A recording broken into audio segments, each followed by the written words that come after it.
Hi friends, welcome to our channel tips to grow. This is Arun Chakravarthy. So நம்ம வாழ்க்கையில் எல்லாருக்குமே ஒவ்வொரு நோக்கம் இருக்கும் இல்லைங்களா? ஸோ அப்படி உங்களுக்கு எந்த நோக்கமும் இல்லைன்னாலும் இந்த வீடியோவை பாஸ் பண்ணிவிட்டு நீங்கள் உங்களோட வாழ்க்கையின் நோக்கமாக எதை நினைக்கிறீங்கிறத கொஞ்சம் சிந்திச்சு பார்த்துட்டு அதுக்கப்புறமா இந்த வீடியோவை கண்டினியூ பண்ணுங்கள். ஓகே, உங்கள் எல்லாருக்குமே இப்போ வாழ்க்கையின் நோக்கமாக ஒரு ஐடியா இருக்கும். ஸோ இந்த வாழ்க்கையின் நோக்கம் என்ன அப்படின்ற இந்த கேள்வியை நம்ம ஒரு ஆன்மீகவாதிகிட்ட கேட்டோம்னா அவர் என்ன சொல்லுவார்னா, இந்த பிறவி கடல் நீந்துறது, இந்த பிறப்பு இறப்பு அப்படின்ற இந்த சைக்கிள்ல இருந்து நம்ம விடுபட்டு நம்ம இறைவனடி சேர்றது தான் வந்து இந்த வாழ்க்கையினுடைய குறிக்கோள். அதுதான் இந்த வாழ்க்கையினோட நோக்கம் அப்படின்னு சொல்லுவார். அதே கேள்வி ஒரு படைப்பாளிகிட்ட கேட்டிங்கன்னா, நம்ம படைக்கிற படைப்பு வந்து இந்த உலகத்திலே ஒரு சிறப்பானதா இருக்கணும். அதுதான் நம்மளுடைய வாழ்க்கையின் நோக்கம்னு சொல்லுவாரு.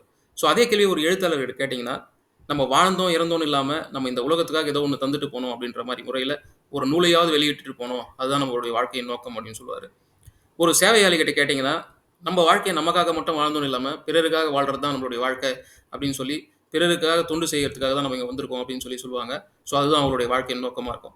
அந்த மாதிரி இந்த வாழ்க்கையின் நோக்கம் அப்படின்றது வந்து பார்த்தீங்கன்னா, ஒவ்வொருத்தருக்கும் ஒவ்வொரு விதமான நோக்கமா இருக்கும். ஸோ அப்போ உண்மையில் வாழ்க்கையின் நோக்கம் தான் என்ன? ஸோ அத பத்தி தான் இந்த வீடியோல நம்ம பேசப் போறோம். ஸோ இப்ப நம்ம பேசினோம் இல்லைங்களா? ஒரு ஆன்மீகவாதியினுடைய நோக்கம், படைப்பாளியின் நோக்கம், எழுத்தாளரின் நோக்கம், போராளியின் நோக்கம் சொல்லிட்டு இது எல்லாமே வந்து நோக்கம் இல்லங்க. இதெல்லாம் விருப்பம். ஓகே. ஸோ இப்ப இத்தன விதமான விருப்பங்கள் அவங்களுக்கு ஒவ்வொரு விருப்பம் இருக்கு. இந்த விருப்பத்த அடைஞ்சா அவங்களுக்கு என்ன கிடைக்கும்? ஃபைனலா அவங்களுக்கு வந்து ஒரு மன நிறைவும், மன மகிழ்ச்சியும் கிடைக்கும். இல்லைங்களா? ஸோ இந்த இத்தன பேரு ஒவ்வொருத்தருக்கும் நம்ம வாழ்க்கையில இருக்கிற இந்த ஒவ்வொருத்தருக்குமே ஒவ்வொரு தனித்தனி விருப்பம் இருக்கும். ஸோ அந்த விருப்பத்தெல்லாம் அடைஞ்சா கடைசியா அவங்களுக்கு கிடைக்கிறது என்னன்னா, மனநிறைவும், மகிழ்ச்சியும். அதுதாங்க வாழ்க்கையின் நோக்கம். மாறுபட்ட விருப்பங்கள் இருந்தாலும், இந்த மாறுபட்ட விருப்பங்கள்லாம் அடைஞ்ச பின்னாடி, அவங்களுக்கு அடையிற அந்த மன நிறைவு, மன மகிழ்ச்சின்னு ஒரு இடத்துல வந்து ஒரு பாயிண்ட்ல சேருது இல்லையா? ஸோ அதுதாங்க வாழ்க்கையின் நோக்கம். ஸோ இந்த வாழ்க்கையின் நோக்கம் எதுன்னு சொல்லி யாருமே டிஃபைன் பண்ண முடியாது. ஒவ்வொருத்தரும் ஒவ்வொரு விதமான ஒரு நோக்கம், விருப்பம் இருக்கிறதுக்கு காரணம் என்னன்னா, அவங்க வளர்ந்த விதம், அவங்களுடைய சூழ்நிலை, அவங்களுடைய அனுபவங்கள், அவங்களுடைய நண்பர்கள் இதெல்லாம் சேர்ந்து அவங்க மனம் ஒரு செயல செய்யணும்னு சொல்லி விருப்பப்படும். அப்படி நம்ம மனம் விரும்புறத நம்ம செஞ்சு, நம்மளோட மனநிறைவு, மகிழ்ச்சி அடையறது தான் வந்து ஒரு வாழ்க்கையின் நோக்கமா இருக்க முடியுங்க. ஸோ அதனால தான் நெறைய பேர் சொல்லுவாங்க, உங்களோட பேஷன் எதுவோ, உங்க மனசுக்கு எது பிடிச்சதோ அத செய்யுங்கன்னு சொல்லி. அதுக்கு காரணம் என்னன்னா, அந்த செயல செய்யும்போது தான் உங்களுக்கு வந்து ஒரு மனநிறைவும், மகிழ்ச்சியும் கிடைக்கும். அதுதான் வாழ்க்கையின் நோக்கமும் கூட. அப்படி உங்களுக்கு மனசுக்கு பிடிச்ச ஒரு செயல செய்யும்போது, அது மத்தவங்களுக்கும் மகிழ்ச்சிய தர மாரி விஷயமா இருந்தா, அந்த வாழ்க்கை மிகவும் ஒரு பயனுள்ள வாழ்க்கையா அமையுங்க. அப்படி இல்ல அப்படின்னாலும், அட்லீஸ்ட் மத்தவங்களுக்கு துன்பம் தரக்கூடாத வகையில அந்த வாழ்க்கைய அமைச்சுக்கிட்டீங்கன்னா, அதுவே உங்களுடைய வாழ்க்கையின் ஒரு மிக சிறந்த நோக்கம். ஸோ உங்க மனம் விரும்புறது, ஃபர்ஸ்ட்டு அது சரியான்றத நீங்க வந்து சிந்திச்சு பார்க்கணும். ஏன்னா, நம்ம மனம் எதை வேணாலும் விரும்பலாம். ஸோ அது வந்து இந்த சட்டத்துக்கு உட்பட்டதா? நம்ம மனித சமுதாயத்துக்கு நல்லதா? அப்படின்றத மட்டும் சிந்திச்சு பார்த்துட்டு, சட்டத்துக்கு உட்பட்டு உங்க மனம் எத விரும்புதோ, அத தொடர்ந்து செய்யுங்க.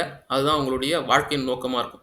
நம்மளுடைய வாழ்க்கையின் நோக்கம் என்னன்னு சரியான புரிதல் இல்லாததுனால நம்ம என்ன பண்றோம்னா, நெறைய இடத்துல போய் இந்த வாழ்க்கையின் நோக்கம் என்ன அப்படின்றத நம்ம தேடி பார்க்குறோம். நெறைய பேர்கிட்ட இந்த கேள்விய கேட்குறோம். ஸோ அவங்கவங்கள மன விருப்பத்தில அவங்கவங்களுடைய நோக்கம் எதுவா இருக்குதோ, அத தான் வந்து நம்மளுக்கு தெளிவுபடுத்துவாங்க. ஏன்னா, ஒவ்வொருத்தருக்குமே ஒவ்வொரு விதமான விருப்பங்கள் இருக்கு.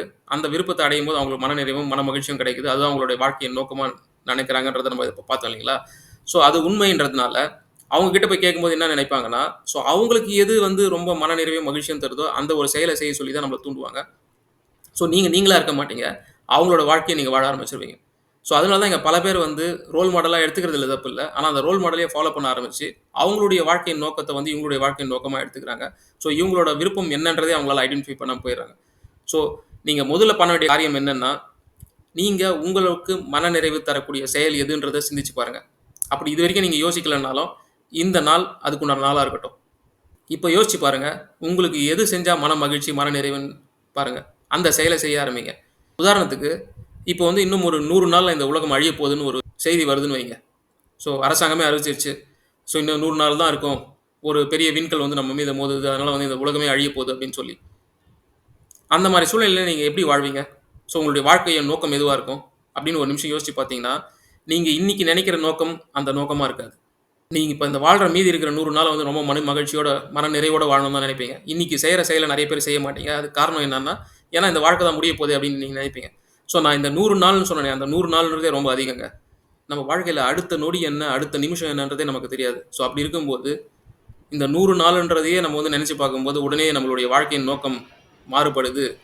எது நம்மளுக்கு மன மகிழ்ச்சி தருதுன்னு சொல்லி அத நோக்கி பயணம் பண்றோம்னா, அப்போ உண்மையிலேயே இந்த நிரந்தரமற்ற இந்த வாழ்க்கைய நம்ம எப்படி வாழ்ந்துட்டு இருக்கோம்னு பாருங்க.